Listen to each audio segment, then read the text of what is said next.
Good evening friends, कसे आहात? Hope लॉकडाऊनचा पिरियड कट रहा है भाई, गुजर रहा है भाई. आता काय प्रत्येकाचे एक्सप्रेशन्स आणि ओपिनियन्स साधारण सारखेच असतात. तर मी पुढचं लेक्चर घेतो इकॉनॉमिक्सचं. लास्ट लेक्चरमध्ये आपण पाहिलेलं होतं what is mean by demand. Demand is equal to wish plus ability to purchase plus willingness to buy, असं तिन्ही मिळून डिमांड होतं. त्याच्यानंतर आपण डिमांडच्या दोन कन्सेप्ट पाहिलेल्या होत्या. इंडिव्हिज्युअल पर्सनचं असणारं डिमांड आणि त्याचं शेड्यूल म्हणजे इंडिव्हिज्युअल डिमांड शेड्यूल. आपल्या मार्केटमध्ये जेवढे इंडिव्हिज्युअल कस्टमर्स आहेत, जेवढे इंडिव्हिज्युअल कन्झ्युमर्स आहेत, त्या सगळ्यांचं असणारं डिमांड हे ज्यावेळेस आपण टोटलमध्ये घेतो त्यावेळेस जे डिमांड शेड्यूल होतं त्याला म्हटलं जातं मार्केट डिमांड शेड्यूल किंवा टोटल डिमांड शेड्यूल. तर फ्रेंड्स, आज आपलं डिमांडचं पुढचं लेक्चर घेणार आहोत आपण. आणि आपण आज या व्हिडिओमध्ये जे दोन पॉइंट्स कव्हर करणार आहोत ते म्हणजे आहेत टाइप्स ऑफ डिमांड आणि दुसरा आहे ते म्हणजे determinants of demand. I repeat, पहिला आहे टाइप्स ऑफ डिमांड आणि दुसरा आहे ते म्हणजे डिटर्मिनंट्स ऑफ डिमांड. तर फ्रेंड्स, पहिले आपण बघणार आहोत टाइप्स ऑफ डिमांड. डिमांडचे वेगवेगळे टाइप्स काय आहेत. तर फ्रेंड्स, इथे लिहिलेले आहेत, एकदा लक्ष द्या. आपल्या डिमांड मध्ये आपला पहिला टाइप आहे डायरेक्ट डिमांड. डिमांड मध्ये आपला पहिला टाइप कोणता आहे? Direct demand. आता डायरेक्ट डिमांड आणि त्याच्याशी रिलेटेड आहे इनडायरेक्ट डिमांड. हे दोन डिमांड एक्सप्लेन करायच्या आधी मी तुम्हाला दोन कन्सेप्ट एक्सप्लेन करतो. तर पहिली कन्सेप्ट आहे ती आहे कंझ्युमर गुड्स. पहिली कन्सेप्ट आहे ती आहे कंझ्युमर गुड्स आणि दुसरी कन्सेप्ट जी आहे ती आहे प्रोड्युसर्स गुड्स. दुसरी कन्सेप्ट जी आहे ती आहे प्रोड्युसर्स गुड्स. तुम्ही तुमच्या भाषेमध्ये कंझ्युमर गुड्सला म्हणता फिनिश गुड्स. तुम्ही तुमच्या भाषेमध्ये कंझ्युमर गुड्सला काय म्हणता मित्रांनो? Finish goods. आणि प्रोड्युसर्स गुड्सला आपण आपल्या भाषेमध्ये म्हणतो रॉ मटेरियल. प्रोड्युसर्स गुड्सला आपण आपल्या भाषेमध्ये काय म्हणतो फ्रेंड्स? Raw material. तर लक्षात घ्या, डायरेक्ट डिमांड म्हणजे काय.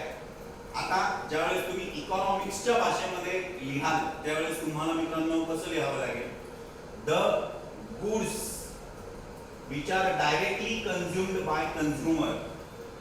मी काय बोलतो लक्षात घ्या. The goods which are directly consumed by the consumer is known as direct demand.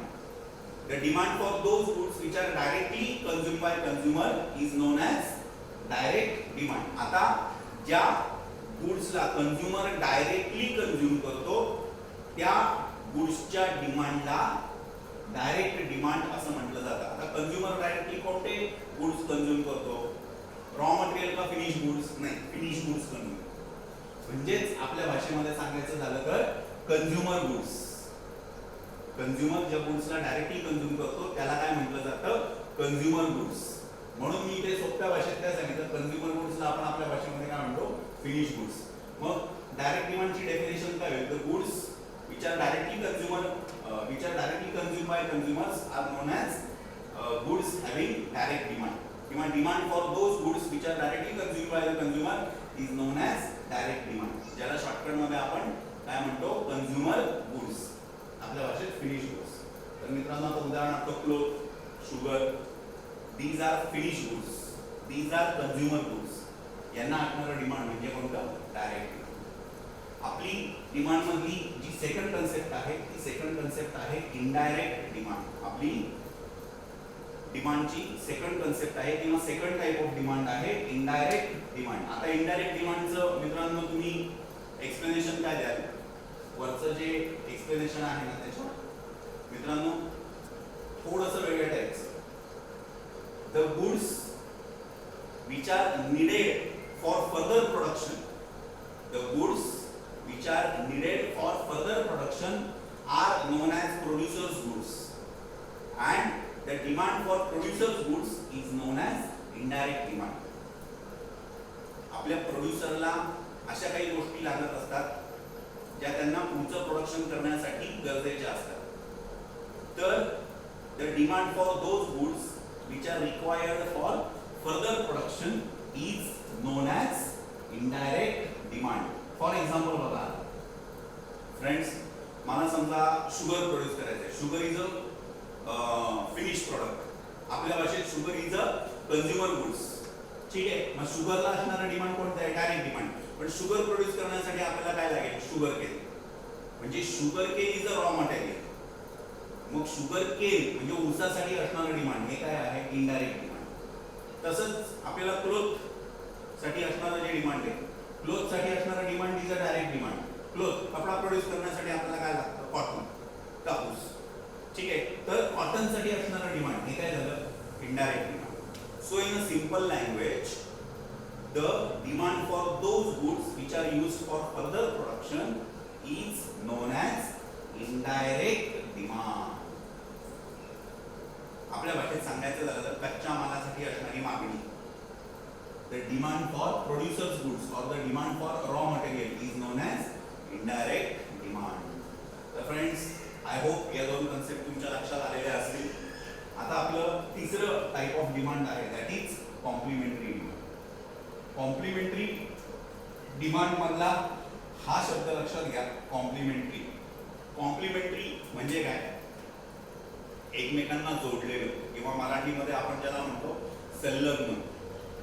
To at a time.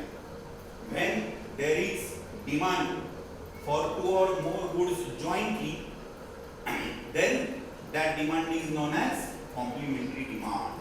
I repeat, when there is a demand for two or more commodities simultaneously or jointly, then the demand is known as complementary demand.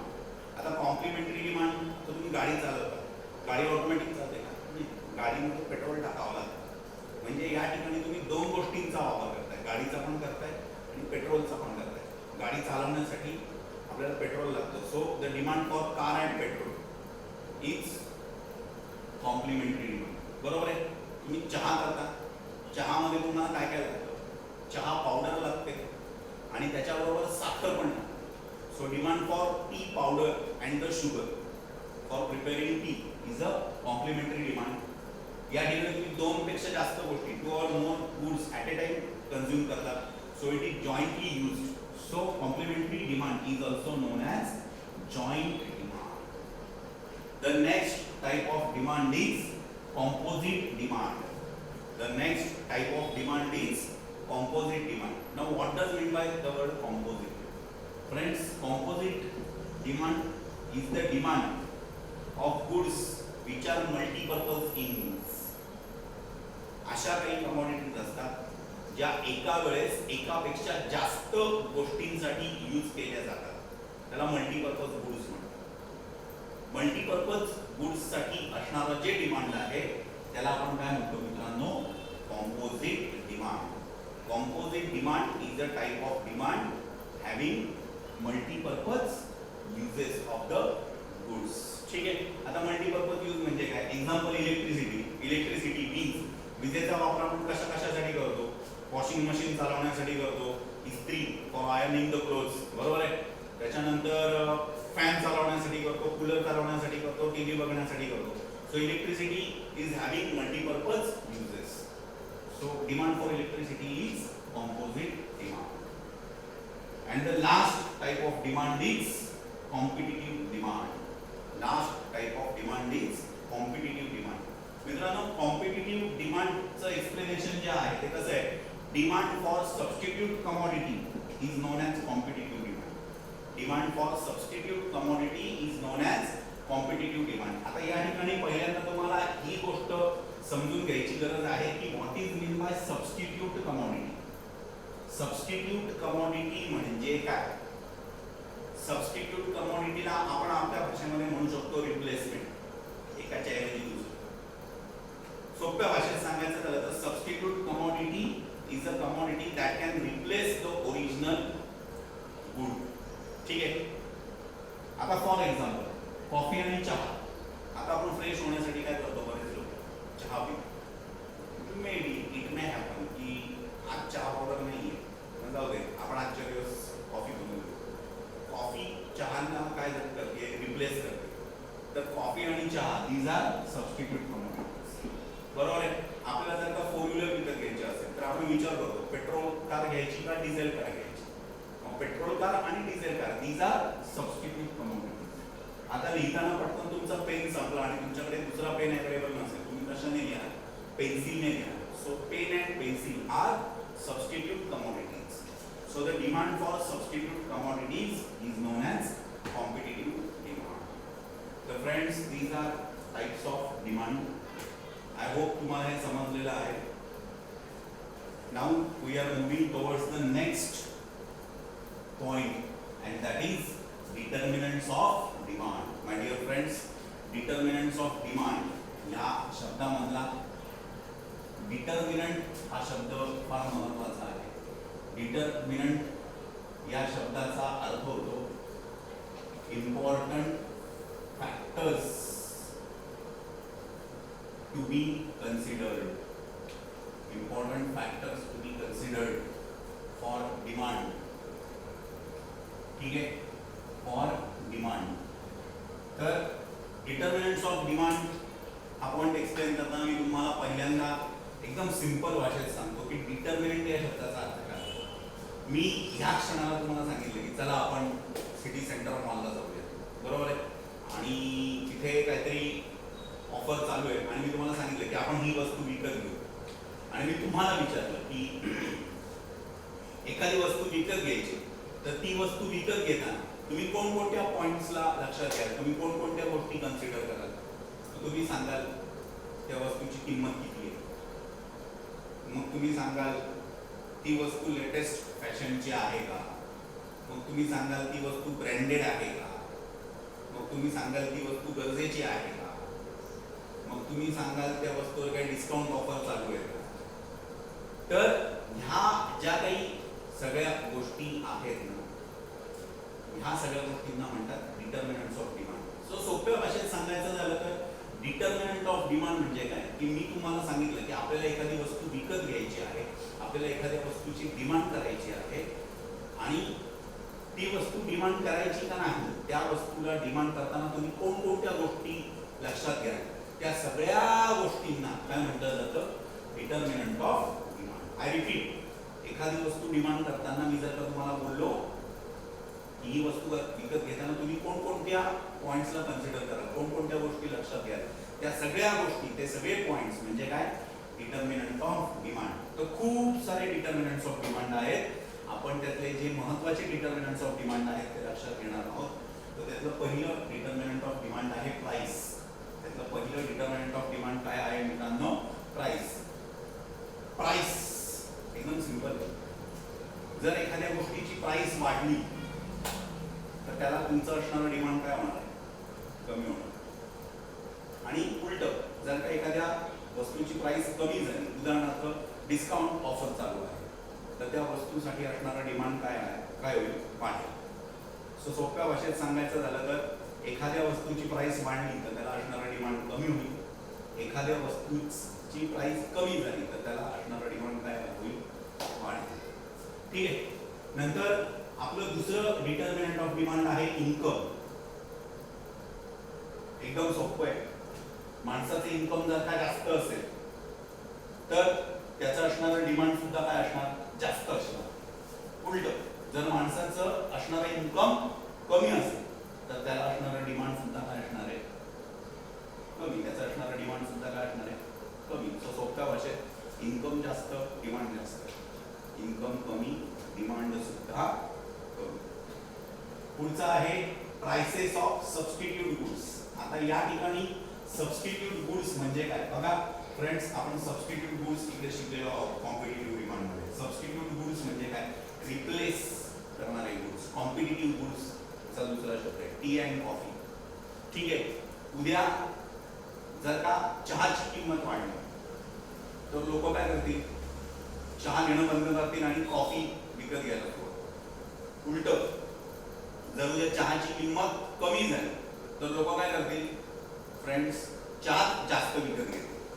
So prices of substitute goods हे सुद्धा मित्रांनो important determinant of demand आहे. Prices of complementary goods. Complementary म्हणजे काय, एकत्र joint consumption होणारे goods. उदाहरणार्थ car and petrol. आता तुम्हीच विचार करा, उद्या जर का पेट्रोलची किंमत वाढली तर तुम्ही कार विकत घ्याल का? नाही. पेट्रोल प्राइस म्हणजेच कॉम्प्लिमेंटरी गुड्सची प्राइस वाढली तर आपल्या गुड्सचं असणारं डिमांड काय होणार आहे, कमी होणार आहे. आणि या उलट जर कॉम्प्लिमेंटरी गुड्सची किंमत काय झाली, कमी झाली, तर आपल्या गुड्सचं असणारं डिमांड काय होणार आहे, वाढणार आहे. फ्रेंड्स, आपला 5वा पॉइंट आहे nature of product. Nature of product म्हणजे काय, प्रोडक्टचा टाईप. 2 टाईपचे प्रोडक्ट असतात. एक असतं नेसेसिटी आणि दुसरं असतं लक्झरी. नेसेसिटी ज्या गोष्टी आपल्याला आपलं आयुष्य जगण्यासाठी गरजेच्या आहेत. लक्झरी ज्या गोष्टी लक्झरी म्हणून वापरतो आपण, त्यांच्या असण्याने किंवा नसण्याने आपल्याला फरक नाही पडला. ठीक आहे. आता फॉर एक्झाम्पल नेसेसिटीमध्ये काय येतं मित्रांनो, मीठ, त्याच्यानंतर परत गॅस किंवा अशा काही गोष्टी, बरोबर आहे, व्हेजिटेबल्स, ग्रोसरी. आता ह्या ज्या गोष्टी आहेत या नेसेसिटीज मध्ये येतात. यांचं असणारं जे डिमांड आहे, दूध यांचं असणारं जे डिमांड आहे ते मित्रांनो कसं असणार आहे, त्याची किंमत किती वाढले कमी होते आपण परचेस करणारच, बिकॉज दे आर नेसेसिटी. आता लक्झरी म्हणजे काय, ज्या असण्याने नसण्याने फरक नाही पडत आपल्याला. उदाहरणार्थ एसी. सपोज नाहीचे पैसे तर आपण एसी घेऊच असं काही नाही, आपण कॉम्प्रोमाइज करून घेऊ फॅन बरोबर. सो मॉरल स्टोरी काय, demand for necessity is constant while demand for luxury is not constant. It can be up and down. पुढचा आहे साईज ऑफ पॉप्युलेशन. खूप सोपा पॉइंट आहे. पॉप्युलेशनची साईज जर का जास्त असली तर डिमांड कसं असणार आहे, जास्त. जर पॉप्युलेशनची साईज कमी असली तर डिमांड काय असणार आहे, कमी. आता आपल्या भारताची पॉप्युलेशन 137 करोड आहे आणि इंग्लंडची पॉप्युलेशन 3 करोड आहे. आता ऑब्वियस डिमांड कोणाचं जास्त असणार, आपलं, आणि त्यांचं काय असणार, कमी. The next is expectations about future prices. एखादं प्रोडक्ट आहे, त्या प्रोडक्टचं भविष्यामध्ये प्राइसेस किती राहतील, त्या प्रोडक्टच्या भविष्यामध्ये किमती किती राहतील, याच्यावर आपण डिसाईड करतो की आज ते प्रोडक्ट परचेस करायचं का करायचं नाही. Suppose you expect rise in price at future date, you demand the product at present. Suppose you expect decrease in the price at future date, you demand the product at future date. मराठीत जर तुम्हाला वाटत असेल प्रोडक्टची किंमत भविष्यात वाढणार आहे, तुम्ही आजच ते प्रोडक्ट परचेस करून टाका आणि तुम्हाला वाटते की भविष्यात त्याची किंमत कमी होणार आहे, तर तुम्ही आज परचेस न करता ते फ्युचरमध्ये परचेस करा. फॉर एक्झाम्पल, समजा आता सोनं आहे, तुम्हाला वाटतं की बाबा सोनं 50,000च्या पुढे जाईल, तुम्ही काय करा, आजच घेऊन टाका, विकत घेऊन टाका, आजच घेऊन टाका. आज 43,000 उद्या जर का तुम्हाला कोणी सांगितलं अरे थांब 2 महिने थांब, सोन्याची किंमत 40,000पेक्षा कमी होती, तर तुम्ही काय कराल, तुम्ही आज नाही सोनं विकत घ्या, तुम्ही सोनं 2 महिने विकत घ्या. So this is expectations about future prices. Next, taste habit and fashion. Taste habit and fashion. Taste habit म्हणजे काय, आपल्याला असणाऱ्या दररोजच्या सवयी किंवा आपल्याला एखाद्या वस्तूची असणारी सवय. जर का एखादी वस्तू आपल्याला सवयीची असेल, हॅबिटची असेल, तर त्याचं असणारं डिमांड हे काय कंटिन्यू आहे, बरोबर आहे. फॉर एक्झाम्पल, एखादा माणूस आहे, त्याला बीपीची गोळी दररोज लागते, त्या बीपीच्या गोळीची किंमत 10 रुपये असू द्या नाही तर 50 रुपये असू द्या, तो विकत घेणारच. सो टेस्ट हॅबिटचे जे गुड्स आहेत त्याचं डिमांड हे कॉन्स्टंट असतं. फॅशन. फॅशन सगळ्यांना सांगितलं जातं. फॅशन जे करंट फॅशनचे मित्रांनो गुड्स आहेत त्यांचं डिमांड हे कॉन्स्टंट असतं आणि जे आउट ऑफ फॅशनचे जे गुड्स आहेत त्याचं डिमांड ऑटोमॅटिक कमी होतं. नेक्स्ट आहे ॲडव्हर्टाइजमेंट. सांगायची गरजच नाही. ॲडव्हर्टाइजमेंट असणारे गुड्सचं डिमांड हे कायम जास्त असणार, ब्रँड. आणि ज्या वस्तूंची ॲडव्हर्टाइजमेंट नाही आहे त्याला आपण म्हणू शकतो लोकल गुड्स, त्याचं असणारं डिमांड काय असणार, कमी. Level of taxation. आता लेवल ऑफ टॅक्सेशन म्हणजे काय, टॅक्सचा रेट सोप्या भाषेमध्ये, जीएसटी तुमच्या भाषेत. जर फ्रेंड्स गव्हर्नमेंटने जास्त पर्सेंटेज लावले टॅक्सचे तर फ्रेंड्स गुड्सची किंमत काय होते, वाढते ऑटोमॅटिक, त्याच्यावर असणारं डिमांड काय होतं, कमी होतं. उलट जर गव्हर्नमेंटने टॅक्स काय केला, कमी लावला, तर गुड्सची प्राइस कमी होते, त्याचा असणारं डिमांड ऑटोमॅटिक काय होतं, वाढतं. ठीक आहे. तर जर टॅक्स जास्त तर डिमांड कमी, टॅक्स कमी तर डिमांड काय असतं, जास्त. आता composition of population. Composition of population म्हणजे काय, तुमची जेवढी पॉप्युलेशन आहे त्याचं क्लासिफिकेशन हे कसं झालेलं आहे. आता समजा हा पॉईंट मी तुम्हाला वेगळ्या पद्धतीने एक्सप्लेन करतो. सपोज 2 फॅमिलीज आहेत, 10 फॅमिलीज, 10 मेंबर्स दोन्ही फॅमिलीमध्ये आहेत. त्याच्यामध्ये पहिल्या फॅमिलीमध्ये आहे 8 म्हातारे ओल्ड एज पीपल आणि 2 चिल्ड्रन. दुसऱ्या फॅमिलीमध्ये उलट आहे, तिथे 2 म्हातारे आणि 8 चिल्ड्रन आहेत. आता दिसायला काय दिसतं की दोन्ही फॅमिलीजमध्ये 10 मेंबर्स आहेत, पण या फॅमिलीमध्ये म्हाताऱ्यांची म्हणजेच ओल्ड एज पीपलची संख्या जास्त आहे आणि इथे चिल्ड्रन लहान मुलांची संख्या जास्त आहे. मग यांच्याकडे असणारं जे डिमांड असेल ते कशाचं जास्त असेल friends. Family consisting 8 old age people, यांच्याकडे असणारं डिमांड कशाचं जास्त असेल, बीपीच्या गोळ्या, त्याच्यानंतर परत म्हाताऱ्या लोकांसाठी लागणारे सगळे मेडिसिन्स, याचं एक्झाम्पल, याचं डिमांड त्यांच्याकडे जास्त असेल. जे 8 चिल्ड्रनवाली जी फॅमिली त्यांच्याकडे कशाचं डिमांड जास्त असणार, त्यांच्याकडे चॉकलेट्स, त्याच्यानंतर अजून काही खाऊच्या ज्या काही वस्तू असतील त्या. ठीक आहे. म्हणजे सी आपलं कंपोजिशन ऑफ पॉप्युलेशन, पॉप्युलेशनचं क्लासिफिकेशन कसं झालेलं आहे त्याच्याप्रमाणे डिमांड कोणत्या वस्तूंचं जास्त असेल हे डिसाईड होतं. The next one is wealth distribution. Wealth distribution, if the wealth is distributed evenly then the demand for necessities is more.